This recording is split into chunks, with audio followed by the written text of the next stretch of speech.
Aroa is a beautiful and cheerful girl with a mischievous smile. She loves teasing her upperclassman, Akiteru, finding every chance to get under his skin. To him, it looks like she's just being playful, but deep down, her teasing hides something more complicated. She's secretly in love with him, even if she refuses to admit it. Akiteru, on the other hand, sees her as nothing but a nuisance. Serious and easily annoyed, he believes Aroa only exists to ruin his peace. The episode starts with Akiteru returning to his dorm, hoping for a bit of peace. But as soon as he reached the hallway, a loud noise came from his room. Someone was singing, and not quietly. The sound was so strong it echoed through the walls. Akiteru froze for a moment, trying to calm his irritation, but the voice only grew louder. He sighed deeply and clenched his jaw. Inside, sprawled comfortably on his bed, was none other than Iroha, singing her heart out without a care in the world. Her carefree attitude only fueled his frustration. Finally, Akiteru snapped. He stormed into his room and yanked the power cord from the outlet, cutting off the music instantly. But Iroha, completely unfazed, simply turned around and greeted him cheerfully, as if he were the one intruding. She even scolded him for being rude, saying he shouldn't barge into someone's room without knocking. That smug tone made him even angrier because this was his own room. She was the trespasser. Trying to stay calm, Akiteru told her to keep the volume down before she disturbed the other residents. He even pointed at her headphones as a hint. But instead of listening, Iroha smirked and teased him, suggesting he just wanted an excuse to touch her. Akiteru shut her down coldly, saying he had no interest in her childish antics. Still, she didn't stop. She joked that he'd been trying to peek while she was changing and even threatened to call the police. In truth, Akiteru was the one who should have been calling them. She had broken into his room, after all. For a moment, he actually considered it, but deep down, he knew no one would believe him over her. Iroha was good at playing the victim. She clearly enjoyed asserting her control over him. At one point, she even flopped down on his bed, emphasizing her chest just to mess with him. Embarrassed, Akiteru looked away, but she had hidden his dorm key between her chest, the same key he had once given her for emergencies. Apparently, emergency meant showing up whenever she pleased. Iroha kept pushing his buttons, teasing that once she left, he'd end up missing her and fantasizing about her. That was the final straw. Akiteru grabbed his spray bottle from his desk and sprayed water right in her face. She gasped in shock, and another round of bickering began. Eventually, Iroha tried to justify herself, saying she was practically like his little sister since she was his friend's sibling. But Akiteru rejected that completely, to him. She was nothing but a stranger who wouldn't leave him alone. Still, she continued to tease, smiling every time he got flustered. Just then his phone rang. It was his uncle, Makoto. Akiteru glared at Iroha, warning her not to make a sound because this call was important. She reluctantly nodded, but there was mischief in her eyes. Makoto was the president of HP-Do, one of the country's biggest entertainment companies.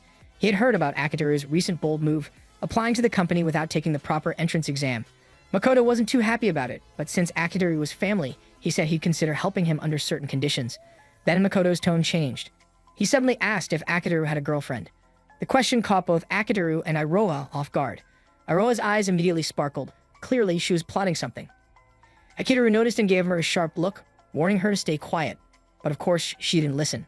Instead, she started making strange sounds beside him, loud enough for his uncle to hear through the phone. Panicking, Akiteru quickly lied, saying it was just his new cat. Unfortunately, when Makoto asked about the cat's name and breed, Akiteru stumbled over his answers. Iroha only made things worse, mewing and giggling under her breath. Desperate, Akiteru pretended the cat was attacking him to make the situation sound real. But Makoto wasn't fooled. He began to suspect Akiteru had a girlfriend. Flustered, Akiteru denied it immediately. Strangely, that seemed to satisfy Makoto. He ended the call on a positive note, saying they would discuss his application in more detail soon. After the call, Iroha rolled around on Akiteru's bed, pretending to be thirsty. Tired of her games, he simply told her to get her own drink. She cheerfully skipped away, leaving him alone in his frustration. The next day, during a free period, Akiteru sat by the window, quietly writing in his notebook. His thoughts drifted to life, death, and his promise to use every moment to build a better future. Soon, his best friend Ozuma dropped into the seat beside him, exhausted. Akiteru had taken notes for him earlier, and Ozuma thanked him with a grateful smile. To return the favor, Ozuma invited him for dinner after class. Akiteru admired his friend deeply. Ozuma always seemed calm, dependable, and kind. But Ozuma turned the compliment back at him, saying Akiteru had a good heart and cared about others more than he realized. The conversation shifted when Ozuma mentioned his sister. He assumed she had visited Akiteru again, and when Akiteru admitted it, Ozuma laughed and teased that maybe she had a crush on him. Akiteru disagreed immediately. In his mind, Iroha only liked to mess around. Ozuma suggested that maybe teasing was her way of showing affection, but Akiteru couldn't believe that. He thought if she truly liked him, she wouldn't torment him so much. Their talk ended when the fiery homeroom teacher entered, snapping at everyone to sit down. Class began and the rest of the day passed quickly. After class, one of Akiteru's classmates rushed over saying a cute first-year girl was waiting for him at the door. Sure enough, Iroha stood there smiling sweetly. Akiteru frowned immediately and told her to drop the act, but she kept pretending to be shy and innocent in front of everyone. When she asked to walk home together, Akiteru refused. But she didn't stop there. She told everyone they were a couple. The entire class gasped, leaving Akiteru frozen in shock. Iroha even pretended to cry, claiming he was trying to hide their relationship. At that exact moment, Ozuma walked in looking confused. Iroha quickly told him that she and Akiteru were going home together alone, making things even worse. Panicked, Akiteru grabbed her hand and dragged her outside to talk. Once they were alone, he demanded an explanation. Iroha grinned and said she did it for his sake. She had overheard his phone call with Makoto and figured pretending to be his girlfriend would make him look good. She smugly added that since she was out of his league, he should consider it a privilege. But Akiteru wasn't amused. He scolded her for interfering with his future and told her to stop playing games. Before he could leave, Iroha suddenly hugged him from behind. Her voice softened. She told him the future didn't matter, what mattered was the present, and that she cared about him deeply. Tears welled in her eyes as she whispered that she wanted them to stay close forever. For a moment, Akiteru's heart softened. He thought she was finally being sincere. But then, Iroha burst into laughter, teasing him for actually falling for her act. Akiteru's face turned red as she continued to giggle, calling him cute for blushing. That was the last straw. Furious, Akiteru shouted that he'd never believe anything she said again and chased her down the hallway. But she escaped before he could catch her. Later that day, Akiteru met with his uncle Makoto at a cafe to discuss his HP application. Makoto mentioned someone else would be joining them but wanted to speak privately first. He praised Akiteru's earlier success, a small game he produced with his team, the Fifth Floor Alliance. Akiteru explained that there were 5 of them. Ozuma as the programmer, himself as producer and director, and 3 others who worked hard alongside them. Makoto admitted he was impressed, even he couldn't have achieved that much as a student. Before continuing, Makoto encouraged Akiteru to order something. As the waitress came by, Makoto casually flirted with her, even asking her out for dinner right in front of his nephew. Akiteru was speechless, embarrassed by his uncle's shamelessness. Needing a moment to breathe, Akiteru excused himself to the bathroom, but didn't notice the sign on the door that said the lock was broken. When he pushed the door open, he accidentally walked in on a girl, Nashiro, sitting on the toilet. Horrified, he froze, and the girl immediately punched him in the stomach out of pure embarrassment. Moments later, back at the table, Makoto introduced the same girl, Nashiro, as the other guest. To Akiteru's shock, she was his cousin, Makoto's daughter, and his childhood playmate. He hadn't recognized her at all. Then Makoto revealed his real plan. He wanted Akiteru to act as Mashiro's fake boyfriend. In exchange, he'd approve Akiteru's application to HPW. Both cousins were stunned. Mashiro immediately called the idea ridiculous, but Makoto remained firm. He explained that Mashiro would soon transfer from an all-girls school to a co-ed one, and he wanted someone trustworthy to watch over her. Still, Mashiro refused. When Akiteru asked why she needed to transfer, she refused to answer, and Makoto avoided explaining too much. The only thing he revealed was that Mashiro had been skipping school a lot. She was a truant student. Hearing that, Akiteru didn't push any further. He understood there was reason enough for concern. In the end, Akiteru accepted the deal, knowing it could help his entire team get into HPW. Mashiro, though reluctant, finally agreed too, on one strict condition. Their relationship would stay completely fake. Akiteru offered his hand to seal the agreement, but Mashiro refused to shake it, still holding a grudge over the bathroom incident. Watching the two of them bicker, Makoto smiled, confident they'd get along someday, though both disagreed immediately. Before leaving, Makoto reminded Akiteru that since this was only an act, he wasn't allowed to fall in love with Mashiro for real. Akiteru brushed it off, certain that wouldn't be a problem. After all, she clearly disliked him anyway. The next day began quietly as Akiteru met Iroha at the school. The moment she saw him, she sensed something was wrong. His usual liveliness was gone, replaced by a dull and distant look. Curious and worried, Iroha tried to find out what was bothering him. She guessed it might have something to do with the meeting he had the day before, but Akiteru avoided the subject. Even as he tried to brush her off, Iroha kept following him, hoping he might slip and reveal something. That morning, class started as usual, but things quickly took an unexpected turn. The new transfer student, Mashiro, was asked to introduce herself to everyone. Nervous and flustered, she accidentally blurted out something shocking, as she was dating Akiteru. The classroom instantly filled with whispers. Everyone was stunned, wondering why someone like her would waste her looks on a quiet, average guy like him. Suzuki, one of the more talkative boys, immediately asked how they met. Still nervous, Mashiro accidentally said they met in the bathroom, a comment that made Akiteru freeze inside. You'd already imagine how bad that sounded. When Mashiro sat beside him afterward, he tried to act friendly to keep up appearances, but she immediately turned cold, reminding him that she hadn't forgiven him yet. Akiteru calmly pointed out that if their story was going to be believable, they needed to at least act close in front of others. Mashiro disagreed, insisting that as long as their stories matched, there was no need to pretend to be affectionate. Before he could say anything else, Ozuma tapped his shoulder and asked why he'd never mentioned having a girlfriend. Akiteru apologized and gave a vague answer, hinting that things weren't exactly as they seemed. By lunchtime, Ekitaru filled Ozuma in on the situation, how his relationship with Mashiro was completely fake. Ozuma laughed and said it all sounded like a romantic comedy plot. Ekitaru rolled his eyes and said Ozuma would make a better protagonist anyway, given his charisma and his little sister. Ozuma just smirked and said, "That's because my sister already loves you." Akitaru quickly denied it, but Ozuma only chuckled and left to get lunch. Moments later, Suzuki approached Akitaru with a serious look. He asked how Akitaru managed to get a girlfriend when everyone thought he was already dating Iroha. Feeling Yoshiro's cold glare from the side, Akitaru quickly clarified that Iroha was Ozuma's little sister. Then, to steer the topic away, he mentioned Suzuki's crush on their teacher, who was rumored to like muscular men. That instantly fired Suzuki up, and he stormed out of the room, determined to work out. Akitaru let out a sigh as he felt Mashiro's icy stare again. When he asked if she had a problem, she crossed her arms and demanded he bring her rice balls filled with seafood, declaring that since they were dating, it was his duty. She even threatened to call off their fake relationship if he refused. Reluctantly, Akitaru did as told and returned with 2 rice balls and a drink for her, while he quietly ate a piece of bread. As he watched her eat, he briefly wondered if she might have been jealous about his earlier conversation, but quickly dismissed the idea. After all, Mashiro clearly couldn't stand him. Classes resumed, and their homeroom teacher, Sumair, stepped to the front. She asked if everyone had done their homework. When one boy admitted he forgot, Sumair's expression darkened. She launched into a stern lecture about responsibility and discipline, saying those without it were nothing but scum. The boy tried to defend himself, but she quickly shut him down, eventually letting it slide only after making him promise to do better. As Akitaru listened, he glanced at Mashiro, noticing how seriously she was watching Sumair. He thought that maybe this strict teacher wasn't the best person to guide a nervous transfer student. When class ended, Sumair stopped Akitaru at the door and told him to meet her in the counseling room to discuss an assignment. Akitaru simply nodded. Once she left, a few boys surrounded him, amazed at how calm he was. Everyone knew Sumair was terrifying, but Akitaru only shrugged and said, "She's not going to kill me," before heading off. When he arrived at the counseling room, he was told to come in. What greeted him looked more like a torture chamber than an office. He sat down at the center, and suddenly, Sumair's entire attitude flipped. She bowed deeply, trembling as she begged for forgiveness. At that moment, Akitaru's own tone changed, calm and confident, almost commanding. He showed her the notifications on his phone, revealing she'd been slacking off and spending time online instead of working. Her strict school persona as Shibuku Murasaki might have fooled her students, but Akitaru knew her real identity, Sumair, the unreliable illustrator of his creative team, the Fifth Avenue Alliance. Sumair stammered excuses about lesson plans and burnout. Akitaru sighed and pointed out how harshly she'd lectured that student earlier.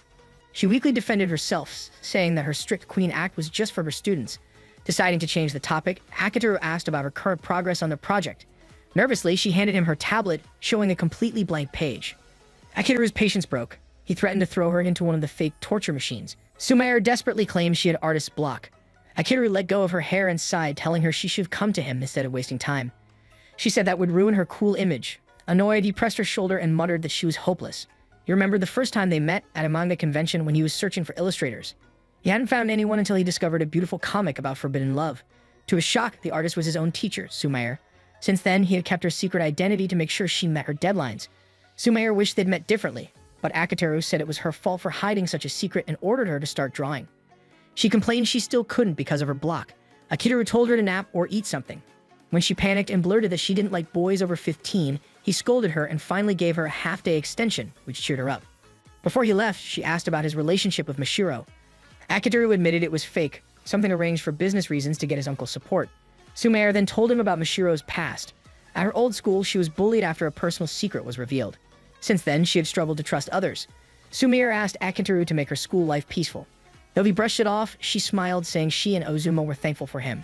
He coldly replied that compliments wouldn't get her another extension and left. Back in class, Akitaru asked Mashiro if she wanted to walk home together. She coldly refused. Their classmates began whispering, some teasing that they looked like a couple. Blushing, Mashiro ran out of the room. Akitaru sighed, wondering why she was so distant. Ozuma told him Mashiro wasn't a bad person, just difficult to approach. Later, in a shoe locker area, Akitaru suddenly felt arms wrapped tightly around him from behind. Without even turning, he knew that voice. It was Iroha. She refused to let go, teasing that she was just being kind. But when she pressed closer, Akitaru froze, realizing something felt off. Iroha casually admitted she wasn't wearing anything inside because her uniform had gotten too tight after she grew a little. Akitaru was stunned. He didn't know whether to believe her, but if he pushed her off and she wasn't lying, the situation could turn disastrous. Deciding to minimize the risk, he hoisted her onto his back, carrying her like a piggyback ride. Iroha panicked and begged him to stop running. Akitaru only taunted her, telling her to admit she was lying. Flustered, she finally surrendered, and he let her down after making her apologize for teasing him. Only then did he realize she had actually been telling the truth about her clothes. As they walked, Akitoru asked how to get along with the difficult girl. Iroha thought he was confessing a crush, but when he said it was about Mashiro, she relaxed and promised to help. The next day, Akitoru came to school wearing a dog collar, offering to carry Mashiro's bag and even serve her lunch, all Iroha's idea. Instead of warming up to him, Mashiro grew more annoyed. She dragged him to the stairwell and demanded an explanation. Akitoru admitted that it was Iroha's idea. He'd known it was ridiculous, but tried anyway. That only irritated Mashiro more. She wondered aloud if he really disliked her that much. Before he could answer, Iroha appeared, teasing them for acting like a couple. When Mashiro asked who she was, Iroha proudly introduced herself as the mastermind behind the scheme. Watching their playful banter, Mashiro couldn't help but notice how close they seemed. Annoyed, she declared she was leaving and told them both to stop bothering her. Later that day, when Akitoru and Iroha arrived home, they were shocked to find Mashiro at their apartment complex. She immediately accused them of following her, but they quickly explained they all just happened to live in the same building. Iroha cheerfully added that she and Akitoru were siblings in spirit since her brother was his best friend. Mashiro misunderstood, thinking they all lived together. Akitoru quickly clarified that they simply lived on the same floor, Sumaire next to Ozuma, and Iroha in her own unit. But the mention of Sumaire set Mashiro off. She shouted that she hated how close they all lived and slammed her door shut. Standing outside her room, Akitoru sighed, then smiled faintly. Despite her attitude, he called out confidently that he would meddle in her life, whether she liked it or not. The next day, Akitoru called a meeting in his room with his usual fifth-floor crew. Everyone gathered, half curious and half worried, because he looked unusually excited. Then he announced his new idea. He wanted to throw a welcome party for Mashiro, the quiet new girl who had just moved into their apartment building. He had already set the date. Friday, 8 p.m. sharp. Iroha immediately voiced everyone's concern, wondering if Mashiro would even show up. But Akitoru only grinned, saying that if she refused, he would keep bothering her until she agreed. Before anyone could argue, Akitoru added that there was something else to celebrate first. Since they had just finished a major project, the group decided to reward themselves with a small after-work party. The mood quickly turned cheerful as they began eating and drinking together. Sumaire, their artist, drank too much and started laughing at everything. Akitoru scolded her for celebrating when she was always the one submitting work late. The others laughed, and even Sumaire admitted through her giggles that he was right. As the night went on, Akitoru noticed that Iroha was unusually quiet and polite. That wasn't like her. When he asked why, she explained that she felt out of place since she wasn't officially part of the team. Akitoru gave her a puzzled look. He didn't mind polite Iroha, but it felt strange. She was usually the one who brought noise and energy to the room. Meanwhile, Ozuma, their tech genius, complimented Akitoru's roast beef. Akitoru replied that Ozuma's setup was the real reason they had met their deadline. But Ozuma insisted that Akitoru deserved credit for giving him a place to use his skills. Iroha smiled softly at the exchange. It was one of those rare, sincere moments that warmed her heart. Then Ozuma looked around, realizing someone was missing. Akitoru explained that Namako, their scenario writer, had a personal deadline. He told them he had first contacted Namako through a fan letter and had never expected a reply. To his surprise, the mysterious writer not only responded but also joined their team. They still hadn't met in person, but from their chats, Namako seemed professional and kind. Akitoru jokingly added that Namako was nothing like another adult he knew, glancing at Sumaire. She protested drunkenly, and everyone laughed. Akitoru then clapped his hands, declaring that it was time to move on to their real mission, Mashiro's welcome party. 6 days before the party, Akitoru launched his first attempt to invite Mashiro. He rang her bell over and over until she opened the door, only to slam it shut in his face. It was his first failure. The next day, even though the doorbell was broken, he didn't stop. He filled her mailbox with handwritten invitations until it overflowed. That was failure number 2. 4 days before the party, he passed her notes during class. Mashiro responded by asking if this counted as bullying. He denied it, saying he only wanted to invite her. By Wednesday, Akitoru was desperate. He caught her near the elevator, but she called him his stalker. The next day, she scolded him for doing it in public. Still, Akitoru didn't give up. Persistence, after all, was his specialty. That afternoon, he went shopping for party supplies with Iroha. While browsing, she stopped at a stall offering free cheese sausages. Her eyes sparkled as she grabbed one and told him to try it. Embarrassed, he refused. The sales lady assumed they were a couple and encouraged him to take one for his girlfriend. Iroha played along with the misunderstanding, teasing him. When he still refused, the sales lady insisted, and Akitoru finally reached for one, only for Iroha to pull it away and jokingly tell him to beg for it. Realizing she was teasing, Akitoru leaned in and took a bite instead, asking if she was satisfied now. She laughed, and the sales lady smiled, clearly convinced they were dating. As they continued shopping, Akitoru suddenly asked how Iroha could so easily say she loved people. She simply said it was because she meant it. Her honest answer made him think of Mashiro, who always kept her feelings hidden. Iroha asked whether Mashiro had agreed to come to the party, and Akitoru admitted he was running out of ideas. While reaching for a can of sauce on a high shelf, Iroha told him maybe he just wasn't trying hard enough. She reminded him that when he really wanted something, he always found a way, just like how he had convinced Ozuma and Sumair to join their team. Akitoru said that was just business, but Iroha shook her head and told him that his real strength wasn't leadership. It was understanding people and helping them chase their dreams. Her words caught him off guard. When she lost her balance reaching for the can, he caught her. She laughed and said that another reason everyone trusted him was because he never took their freedom for granted. Her words lingered in his mind. By the time they left the store, Akitoru had made up his mind. He would get Mashiro to the party no matter what. Meanwhile, in her apartment, Mashiro sat on her bed, quietly vowing not to let that annoying guy win. Friday finally arrived. During class, Akitoru didn't get the chance to talk to her, so he checked with Ozuma instead. Everything was ready: decorations, food, music. Akitoru told Ozuma that he owed him for pulling it all together in less than a week. After class, Akitoru just smirked, saying that everything was going according to plan. After school, he caught Mashiro near the shoe lockers. Before he could speak, she told him to stop inviting her. He raised his hands and said he was done inviting her. He only wanted to walk home with her since they lived in the same building. Mashiro didn't believe him. The moment he mentioned walking home, she ran off, and Akitoru sighed and chased after her, drawing confused looks from their classmates. Mashiro shouted at him to stop following, but Akitoru pretended not to understand, saying he was just running home too. They eventually ended up by the riverbank, both panting. Mashiro turned to him and said to stop worrying about her because she didn't fit in anywhere. Akitoru frowned and asked why she had even transferred schools if she didn't want to connect with anyone. He apologized for the bathroom incident before and told her that she didn't have to like him, but she should at least try talking to others. Mashiro tried to argue but slipped on the wet grass. Instinctively, Akitoru lunged forward to catch Mashiro, and both of them tumbled into the river. Soaking wet, he tried not to look at her wet clothes. Flustered, Mashiro tried to stand but stumbled again, and Akitoru steadied her by the shoulders. When they finally made it back to shore, Akitoru joked that they now looked like a matching pair of drowned rats. Mashiro laughed for the first time, saying it was probably the worst couple of ever. Akitoru grinned and teased that maybe it was some god's way of blessing their fake relationship. Mashiro muttered that if that was true, that God deserved to be fired. Akitoru told her that maybe if she kept praying, she might start feeling better about herself. Mashiro sighed, saying that no amount of praying would make people like her. Curious, Akitoru asked why she was so stubborn when he was clearly trying to get along with her. She admitted she was just scared of not fitting in with his circle of friends. Akitoru gently told her there was nothing wrong with that. He confessed that he wasn't exactly a standout himself, since people often overlooked him. Mashiro disagreed, pointing out that he was the leader of the Fifth Floor Alliance. Akitoru was surprised she knew. She explained that her father often talked about their hit games since it had made good money. Akitoru laughed and said that all the money just went back into development anyway. Mashiro then said that he could easily be one of the most popular guys in school if people knew about his work.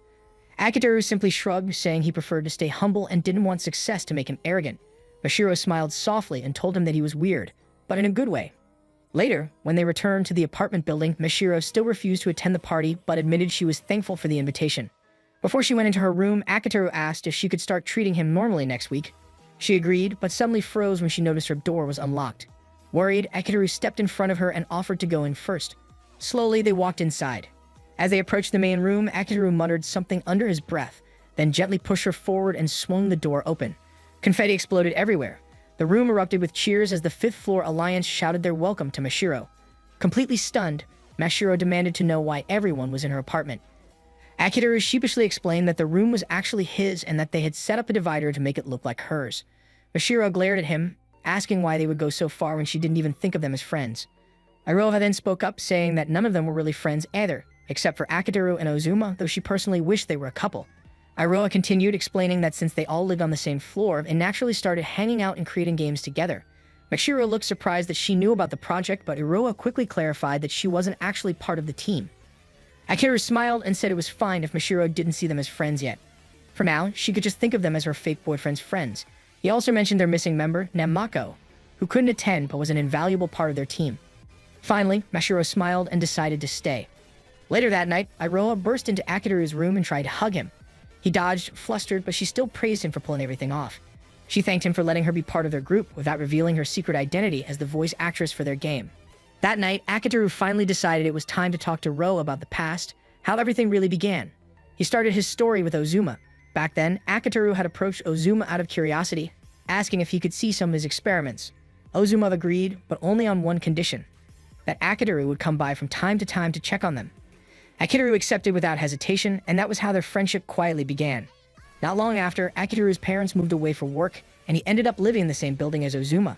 Life became strangely calm until one afternoon when Akitoru found Ozuma crouched down, staring at the floor tiles. When Akitoru asked what he was doing, Ozuma replied casually that he was just playing with numbers, using the tiles as his guide. Amused, Akitoru offered to let him hang out at his place, but Ozuma politely declined, saying his sister would be arriving soon. And right as he said that, the door opened and Iroha appeared, looking puzzled to see Ozuma waiting outside. Ozuma quickly explained that he had forgotten his keys and had been waiting for her. That's when Iroha noticed Akitoru standing there. Ozuma introduced him as his friend, neighbor, and classmate. Iroha blinked, surprised she hadn't expected her brother to have a friend. Akitoru introduced himself politely, and she did the same. That was the first time Akitoru met her. He remembered her as quiet and well-mannered, nothing like the outspoken girl she had become in the present. The next day, Akitoru brought up Iroha in class, wondering why Ozuma had never mentioned her. But before he could say much, a commotion started at the door. Otoi, a student believed to be suspended, had just walked into the classroom. Everyone turned to look. Otoi approached Akitoru and Ozuma, saying she needed to talk. They followed her somewhere more private, and there she surprised them with an apology and an offer of candy. Akitoru immediately pointed out that bringing candy to school was against the rules, which only made Otoi laugh. She teased them for being too serious, especially with her, someone who'd supposedly been skipping class. Confused, Akitoru asked about the suspension rumor, but Otoi said it wasn't true. She hadn't done anything bad enough for that. Then Ozuma suddenly asked if he could take one of the candies. As he plucked one from her hand, Akitoru reluctantly took one too. Otoi smiled and asked if Iroha, Ozuma's sister, was the girl she heard about. She said she wanted to know what kind of person she was. Ozuma hesitated, struggling to answer, which surprised Akitoru. Usually, Ozuma was straightforward about everything. When Otoi pressed again, Akitoru stepped in and explained that it wasn't an easy question because Ozuma probably didn't know her intent. Otoi thought about that and then admitted the truth. Asaji, one of her friends, had noticed that Iroha seemed to be getting interested in people like them, the so-called delinquents. She wanted to know if that was true. But judging by their reactions, Otoi figured she was wrong. Maybe Iroha was just a normal honor student after all. She admitted she'd hoped they knew her better, but they didn't. When Akitoru asked if they'd welcome Iroha if she ever joined their group, Otoi said yes, they wouldn't push her away. And with that, she left. Afterward, Akitoru asked Ozuma why he'd struggled to answer such a simple question. Ozuma admitted that he and his sister hardly talked. In fact, the day before had been the first time they'd spoken in 2 months. That stunned Akitoru. He couldn't imagine siblings living together but barely speaking. When he asked about their parents, Ozuma explained that they were rarely home and didn't really care. Akitoru couldn't hide his concern. Wanting to help somehow, he asked Ozuma if he could hang out at his place after school to play games. After school, Ozuma welcomed him in. The first thing Akitoru noticed was the empty living room. There was no television. Ozuma said he didn't need one since he spent most of his time in his room. When they entered, Akitoru was met with chaos. The floor was covered in scattered objects.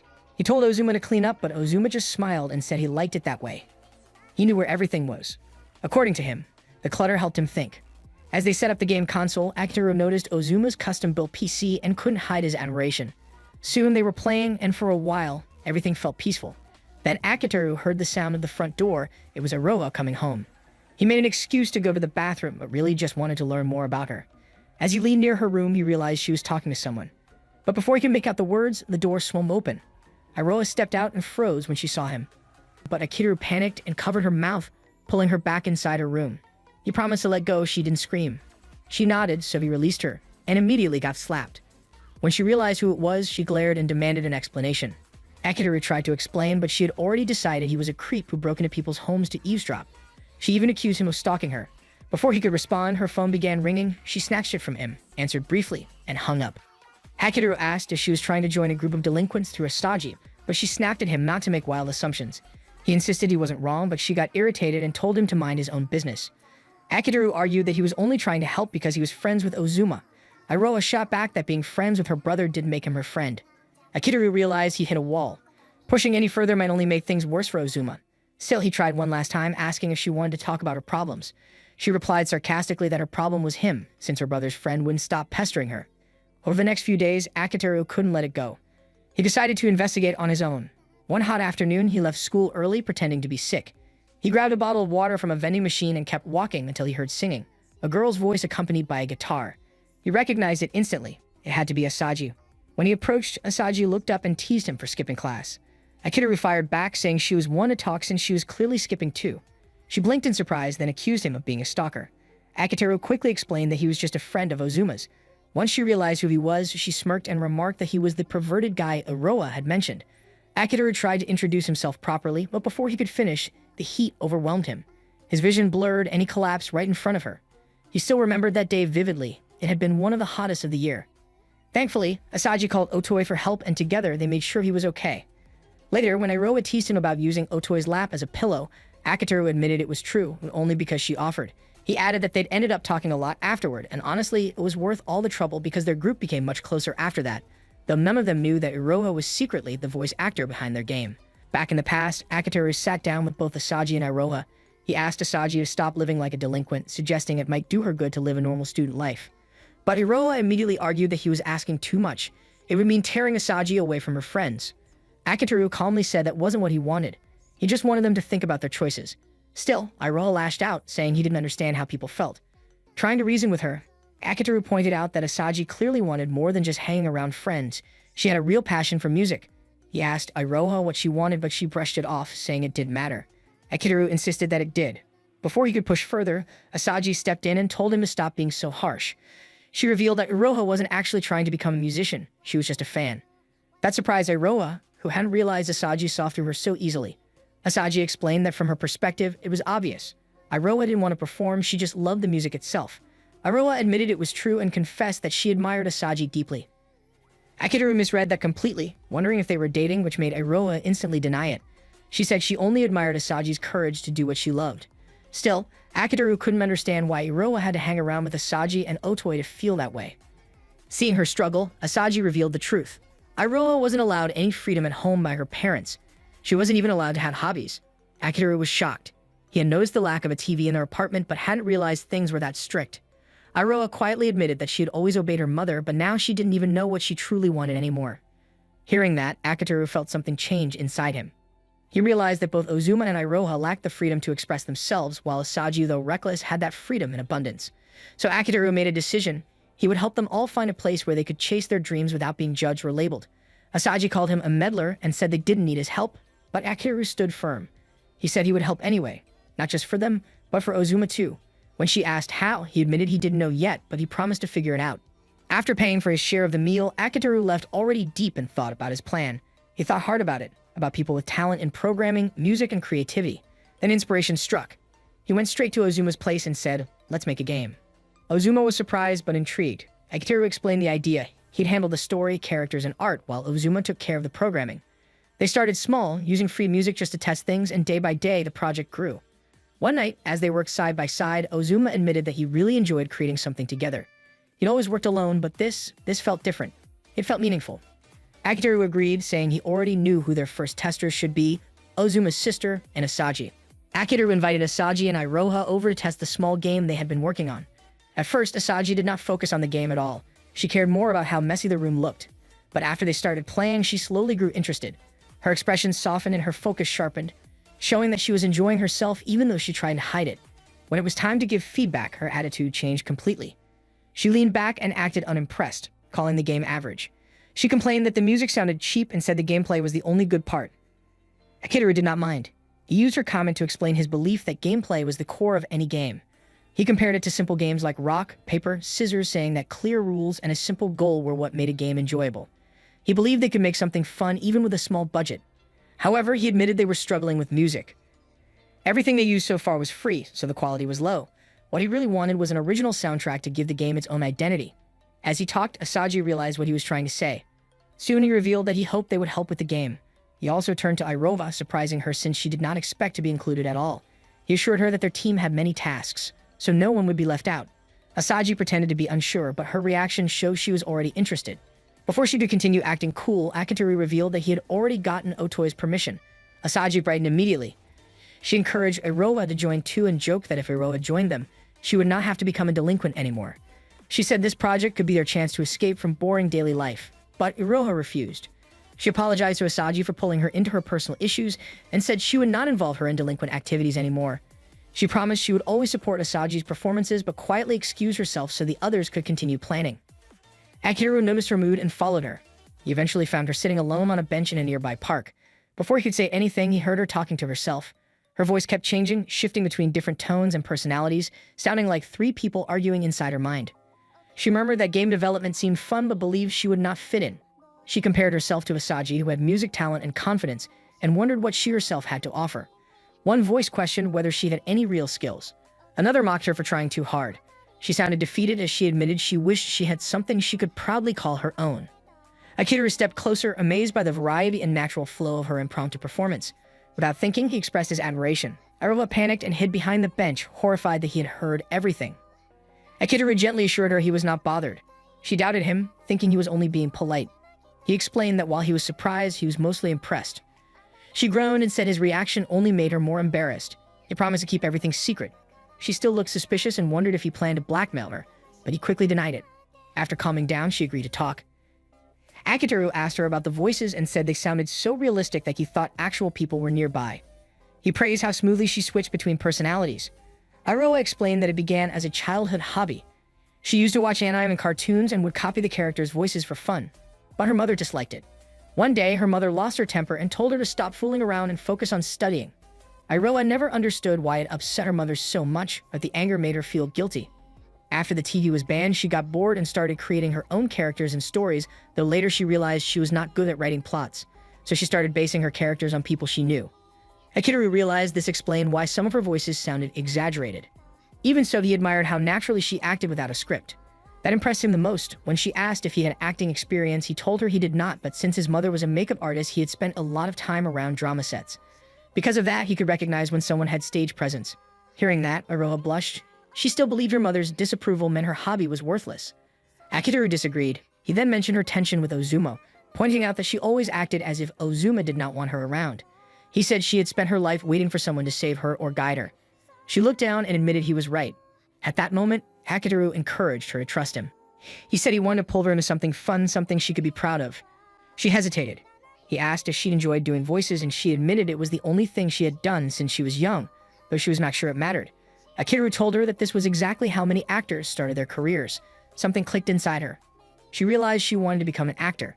He invited her to rejoin their group and promised they would keep everything secret so her mother would not find out. She asked why he was trying so hard to help her, and he said he was doing it for Ozuma. That answer convinced her she agreed, but only if he called her by her name without honorifics. A week later, Akitoru invited her to his apartment to begin training. When she arrived, she joked that the situation looked suspicious, but Akitoru reminded her that nothing inappropriate would happen. To reassure her, he did not lock the door and told her to keep her phone close. Once inside, she noticed the acting textbooks. Akitoru explained he bought them for her so she would not have to spend money or risk her mother discovering her new interest. She teased him again, then apologized when she realized he genuinely wanted to support her. He created a training schedule that included voice practice, online acting lessons, and movie sessions where they would discuss acting techniques. Sometimes she muted anime scenes and practiced dubbing the lines. Not long after, Otoi invited them to her house. She proudly showed them her family's old storehouse, which she had turned into a recording studio for her delinquent friends. Akitoru was amazed. Otoi said he had inspired her to do something productive. Iroha offered to test the recording booth. Otoi asked where they planned to find voice actors, and Akitoru confidently said that Iroha could handle every character. Otoi doubted this, especially for male roles, but Akitoru insisted. Iroha stepped into the booth with her script. She worked for hours, and by sunset, Otoi was shocked by her performance. She had voiced every character flawlessly. Akitoru acted smug, saying he had raised her as her manager, though he admitted she had talent from the start. A few days later, after watching a movie together, Iroha became excited while talking about an actor. Akitoru teased her about liking attractive men. She corrected him, saying it was the actor's boyish charm that she found appealing. She told him his understanding of what girls liked was outdated. When he worried she was irritated, she joked that she would only ignore him if he kept insisting on wrong ideas. Then she thanked him sincerely, saying she finally understood why Ozuma admired him so much. She explained that Ozuma viewed him as a light, a star. Akitoru was touched until she pointed out that even his family name sounded similar to the word star. She mentioned that Ozuma had been much happier recently thanks to the game project. For someone who rarely spoke to his family and usually stayed locked in his room, this teamwork meant a lot. To support her further, Akitoru gave her a gift, a headset, and a spare key to his apartment so she'd become any time to practice or watch movies. She felt safe there. For the first time, she had a place where she could relax and be herself. In the present, she holds the key fondly while Akitoru complains that she steals his things. She teases him, reminding him that he gave her permission. He says he would not have done so if he knew she would cause trouble. When she jokingly says he must be in love with her, he corrects her by saying that he loves her talent. His words make her happy. She asks for more praise, but he warns her not to get too confident. He asks if things at home have improved. She says they have not, otherwise she would not be spending so much time in his apartment. She thanks him again and says she is who she is today because of him. He denies this and insists that someone else would have noticed her talent eventually. He gives Asagi as an example, saying that she was scouted soon after their first game and now works at a music label in the United States while still staying loyal to him. Iroha tells him to accept her gratitude anyway. She reveals that her real reason for coming was to make him see that everyone appreciates him. He calls her a troublesome junior. She laughs and hugs him from behind. He admits the hug feels comfortable.